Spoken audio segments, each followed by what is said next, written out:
brought to you by Accenture Extended Reality. This is Field of View. I studied political science at Columbia. While I was at Columbia, I played rugby and was a roommate with Connor Russimano, who would later go on to start OpenBCI. Neither of us knew that at the time. He was a civil engineer, saying that his job was to build parking garages. And I was studying how, I was fascinated with how political movements sort of gained traction, how they broke down. I was specifically interested in kind of the breakdown of existing institutions, and then how like new norms arose and persuasion happened. So I was studying that. I didn't necessarily want to jump into politics myself.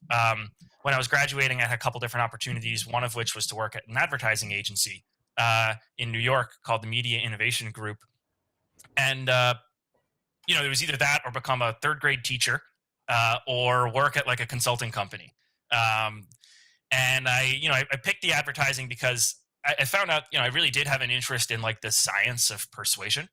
I was sort of fascinated by the quantification that was happening in the digital advertising space to this, old industry, of persuading people. And it was, how new tools in the internet were being applied for that. So I worked in ad tech for a while. I got to move to London with that job. I moved to London and started working with Xaxis and WPP.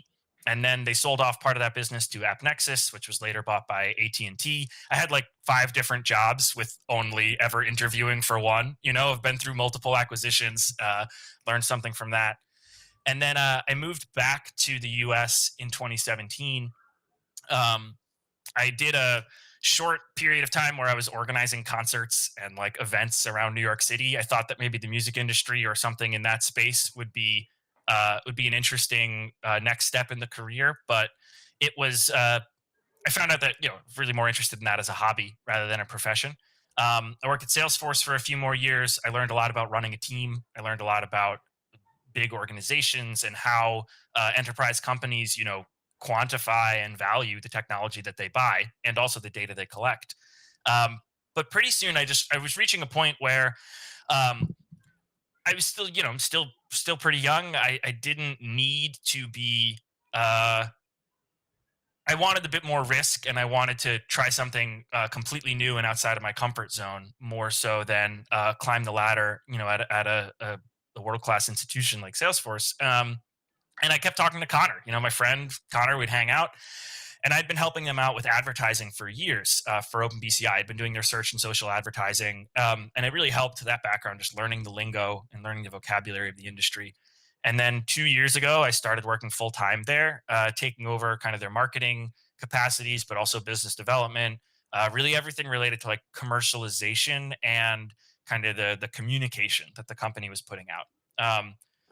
And so my background was more, okay, what is the stuff that we're writing that people are interacting with? What are the parts of our documentation that people are most interested in? How can we use that to guide what types of content we're creating?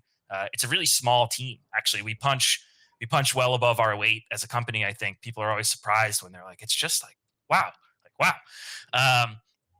And we have to be pretty strategic about where we spend our time, and also how we leverage, content that's being created by the community of users that we've seen. I think that's a big thing that I focus on, is just finding stuff that's been created that we might not be aware of, and then, rewriting it, featuring it in a new way, and combining it with other educational content that other people can see that as inspiration. So that's my kind of roundabout trip. Ad tech, back to New York, kept talking with a friend of mine who had an interesting business going, and doing it as a side gig for a while helped me as well. Did you know you can catch this full episode of Field of View and more by subscribing on YouTube, Spotify, Apple Music, or wherever you get your podcasts to not miss another immersive technology moment? Subscribe today.